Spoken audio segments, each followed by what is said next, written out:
Hello everyone, my name is Kaylee Crespo. Today my group and I are going to present about the Caribbean. Its approximate whereabouts are located between 85 degrees west and 60 degrees west and 9 degrees north and 25 degrees north. On the world map, it is located to the southeast of Mexico as indicated by the arrow. Nations and major capitals in the region. First, we have Cuba with its capital being Havana as indicated by the red dot, the Bahamas with its capital Nassau, Jamaica with its capital Kingston, Haiti with its capital Port-au-Prince, Dominican Republic with its capital Santo Domingo, Trinidad and Tobago with its capital Port of Spain, and Puerto Rico with its capital San Juan. Major landforms. The Caribbean is made up of thousands of islands called the Caribbean Archipelago. The largest islands from the Greater Antilles include Cuba, Hispaniola, Jamaica, and Puerto Rico. The Lesser Antilles contain smaller volcanic islands such as Saint Vincent and Martinique. Many of these islands have mountains and tropical forests, as well as coral reefs. Rivers and lakes. The rivers are usually short because islands are small. The most important rivers include Cauto River, which is the longest river in the Caribbean islands, and the Artibonite River. Lake Enriquillo is also the largest lake in the Caribbean. Many islands depend on rainfall reservoirs and underground aquifers for fresh water. Climate. It has a tropical climate with warm and stable temperatures year-round, with high elevations being cooler. There is a wet season, which is between May through November, and a dry season, which is through December through April. The region is often affected by Atlantic hurricanes, which usually occur between June and November. Trade winds help regulate temperature and rainfall. Resources. The four major resources include agriculture, minerals and energy, fishing, and tourism. In agriculture, there is a lot of sugarcane, bananas, coffee, and cocoa. Jamaica produces large amounts of bauxite, which is used for aluminum, and it is also the dominant producer in the world. Trinidad and Tobago produce oil and natural gas. The Caribbean Sea provides fish, lobster, conch, blue crabs, and many more seafoods for eating and trade. Beaches, reefs, and warm weather attract many visitors to islands like the Bahamas and Barbados. Hello, my name is Mia Caruso, and I'm going to continue with the Caribbean region's population and how it's distributed. The Caribbean has a population of about 44 million people. This population is spread across more than 7,000 islands, which makes up a very unique region compared to others in the world. However, even though there are thousands of islands, most people actually live on the larger ones where there are more resources, jobs, and infrastructure. Population density in the Caribbean varies a lot depending on the island. Some islands are very small and have fewer than 100,000 people, while others, like Haiti or Cuba, have millions of residents. These differences are mostly due to factors like island size, economic development, and access to resources. Larger and more developed islands tend to attract more people and have higher population densities. Next, I'm going to talk about the most populated countries in the Caribbean. The country with the largest population is Haiti, with about 11.6 million people. Right after that is Cuba, with around 11.1 million people. The Dominican Republic also has a large population of about 10.8 million people. Jamaica is another important country in the Caribbean, and although its population is smaller, it has about 2.8 million people. These countries are important because they make up a large portion of the Caribbean's total population and have major cultural, economic, and political influence in the region. And all these numbers look pretty large if we compare these numbers to, say, like the state of New York. New York has about 20 million people as of 2025. So it just shows the how small these islands are, but quite populated. Now we're going to continue with some of the major cities in the Caribbean. First up is Havana, which is in Cuba. It is the largest city in the Caribbean. It is an important center for government, culture, and tourism. Santo Domingo in the Dominican Republic is one of the oldest cities in the Americas. It has a long history and was one of the first places where Europeans settled in the New World. Port au Prince is the capital and largest city of Haiti. It plays a major role in the country's economy and government. Finally, Kingston in Jamaica is known as the country's main culture and economic center. It is especially important for music, including reggae, and has a strong influence on the Caribbean culture overall. These cities are important because they are centers of population, culture, and economic activity. To better understand the Caribbean today, it's important to look at its history. So we're going to continue on with this little timeline I have here.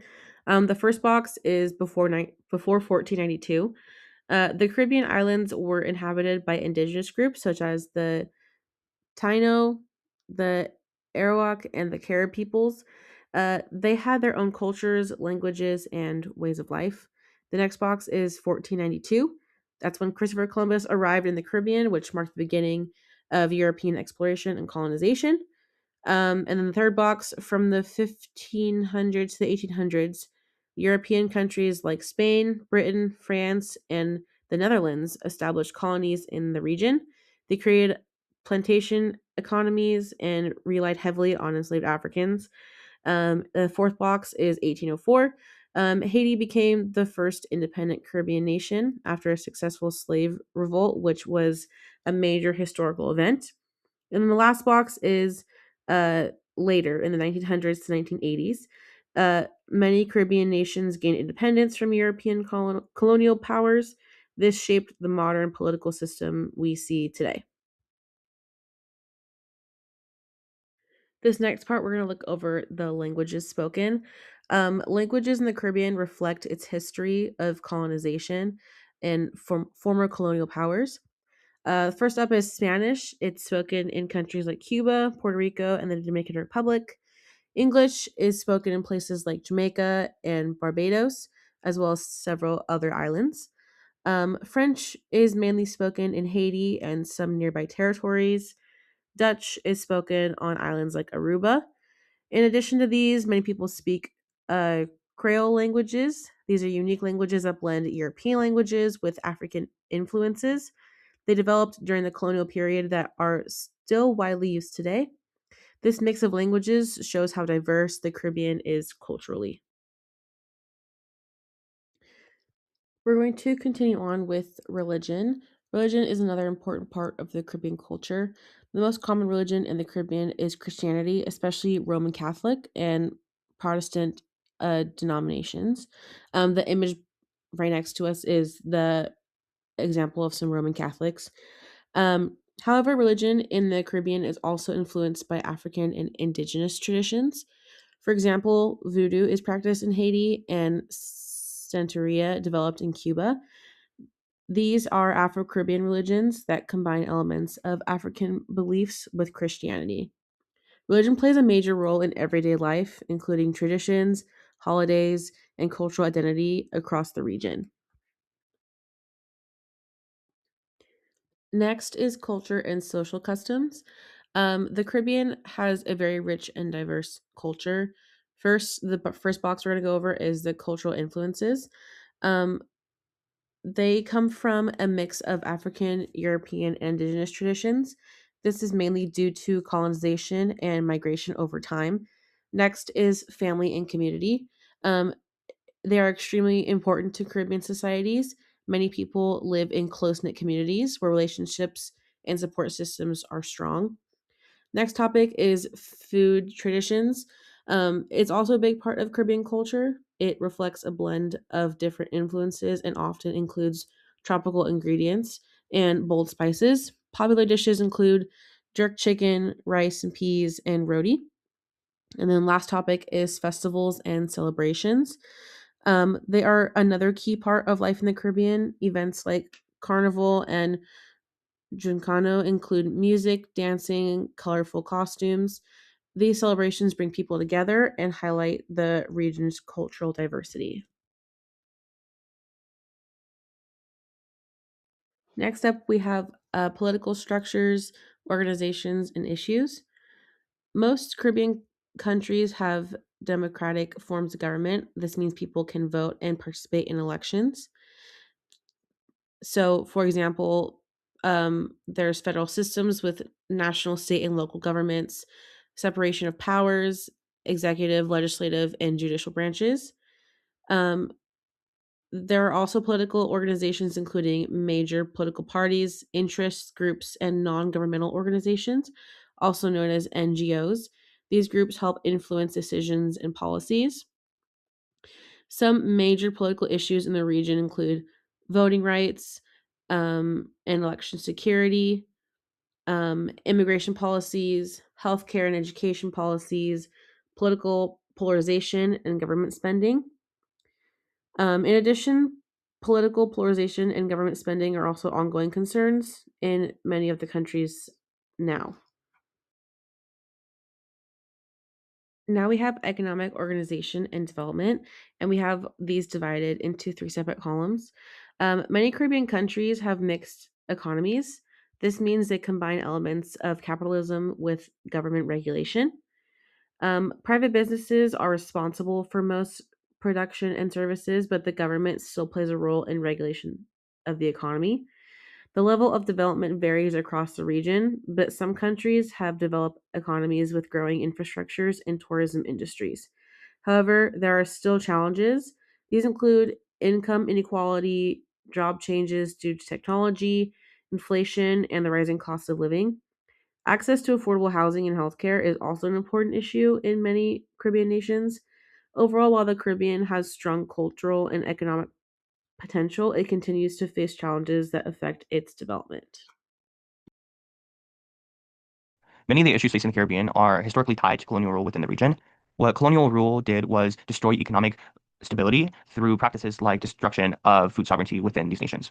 One example of destruction of local food production was the British colonial establishment of large-scale plantations of specifically monocultural crops like sugarcane, and this took place in Jamaica. And so what this did is that it established agriculture as a means of trade and profit rather than meeting its local food production. So in turn, this means that many Caribbean countries have to now import more than 80% of their food in order to meet their nutritional needs. And these problems are only exaggerated through climate change, which disproportionately affects smaller islands in the Atlantic Ocean. And so one way that researchers are trying to tackle the issue of food insecurity is through food sharing practices. An example of food sharing practices is a fisherman going out to sea and catching fish and not just bringing it home to his friends and his family, but sharing fish and food with his neighborhood. And so a lot of government agencies are trying to lean more towards increasing food sharing practices and in turn increasing food sovereignty within their nations. And so food insecurity is tied hand in hand with poverty. Because many Caribbean countries have to import food, they are economically vulnerable to other countries on the global stage. Although poverty is still a very pressing matter for a lot of Caribbean nations, poverty has actually been on the decline. And nowadays we see about 30% overall poverty rate in the Caribbean nations, with still a very high number of 65% in Haiti. One way that poverty is being tackled within specifically Trinidad and Tobago is by providing free healthcare. What we hear playing is Belelino, which is a traditional music style tied to Bele. And um, on the drums, it's called a tambo, which is a goatskin drum. And so Bele has a lot of important roots for liberation and fight against colonial rule within the regions. So this is our works cited for all of the presentation, and thank you.